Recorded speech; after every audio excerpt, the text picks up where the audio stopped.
The humanitarian work continues in war-torn Gaza, and a local doctor is there right now trying to make a difference. Dr. Mark Bronner is an emergency physician at Mackenzie-William Medical Center, but for the past 2 weeks, he's been overseas treating an overwhelming influx of patients at a war-torn hospital in Gaza. Reporter Aaron Ariano spoke with Dr. Mark Bronner virtually about his time in Gaza and the urgent message to viewers here in Oregon. A warning: some of the images in this report may be considered graphic.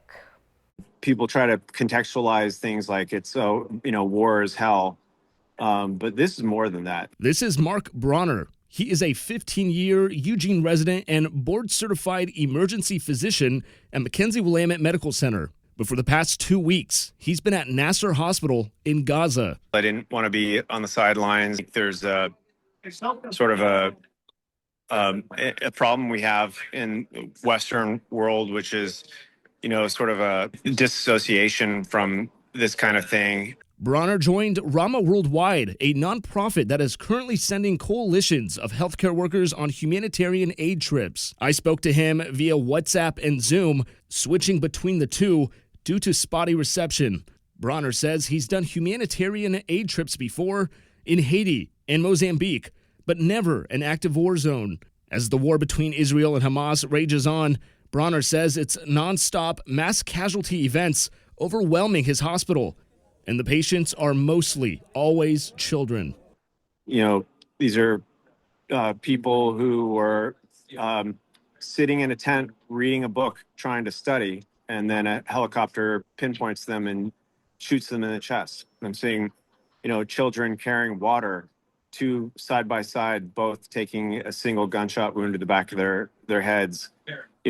So what I'm seeing is execution, and it's wholesale. It's just the legions of battalions of patients. They never stop. I asked if he could send any non-graphic photos or videos he's taken during his time in Gaza suitable for broadcast television. He was only able to send 2.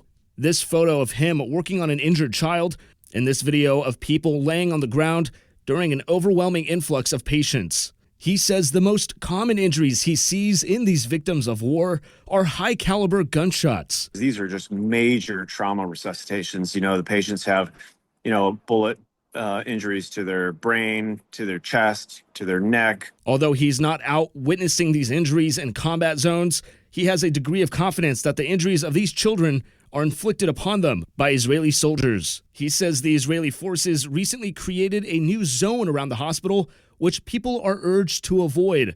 He's not sure why it was enacted. I asked Bronner to flip the camera and show me the area. You can see an outer wall right before the red zone.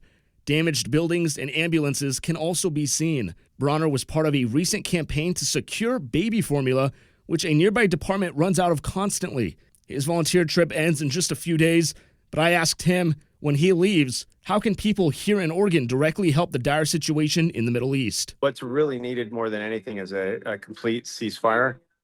And to achieve a permanent ceasefire, it's a political issue.